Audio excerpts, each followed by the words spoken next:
అఖిల భారత సార్వత్రిక సమ్మె యావత్ దేశవ్యాప్తంగా కొనసాగుతూ ఉన్నది. ఈ సమ్మె 4 లేబర్ కోడ్లకు వ్యతిరేకంగా, విద్యుత్ సవరణ చట్టానికి వ్యతిరేకంగా, సీడ్ చట్టం వస్తున్నటువంటి దానికి విత్తన సవరణ చట్టానికి వ్యతిరేకంగా, రామ్జీ చట్టానికి వ్యతిరేకంగా, అమెరికా భారత్ రెండు కలిపి చేసుకున్నటువంటి ట్రేడ్ ఒప్పందానికి వ్యతిరేకంగా, సకల సమస్యలకు వ్యతిరేకంగా ఈరోజు ఈ అఖిల భారత సార్వత్రిక సమ్మె కొనసాగుతుందనేటువంటిది మనం అర్థం చేసుకోవాలా. ఈ దేశంలో ఉండేటటువంటి సకల ప్రజానీకం యొక్క హక్కుల్ని మొత్తం కాలరాచే వైపుగా ఈరోజు నరేంద్ర మోడీ ప్రభుత్వం కొనసాగుతుందనేటువంటిది మనం అర్థం చేసుకోవచ్చు. ఇంతకు ముందు మిత్రులు మాట్లాడినట్టుగా 29 చట్టాలను కాలరాచి 4 లేబర్ కోడ్లుగా తీసుకురావడం అంటే దేశంలో ఉండేటటువంటి 44 కోట్ల కార్మిక వర్గానికి సంబంధించిన హక్కులన్నింటినీ హరించడం అనేటువంటిది ఈ సందర్భంగా మనం అర్థం చేసుకోవాలా. గతంలో యావత్ భారతదేశ రైతాంగానికి వ్యతిరేకంగా ఉరి శిక్షలు వేసేటటువంటి ఉరితాళ్లుగా పేరేటువంటి 3 చట్టాలను తీసుకొస్తే యావత్ రైతాంగం నడి గడ్డ మీద ఢిల్లీ మీద కూర్చొని చట్టాలను వెనక్కి నెట్టేసింది. ఈ రోజు దొడ్డిదారిన మళ్ళీ తీసుకొచ్చేటటువంటి ప్రయత్నం నరేంద్ర మోడీ చేస్తా ఉన్నది.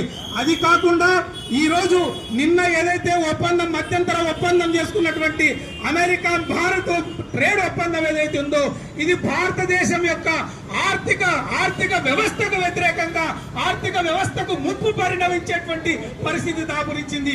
అంతేకాదు ఈ దేశ సార్వభౌమత్వానికి వ్యతిరేకంగా నరేంద్ర మోడీ ఈ రోజు అగ్రిమెంట్ చేసుకుంటున్నటువంటి స్థితి ఉన్నది.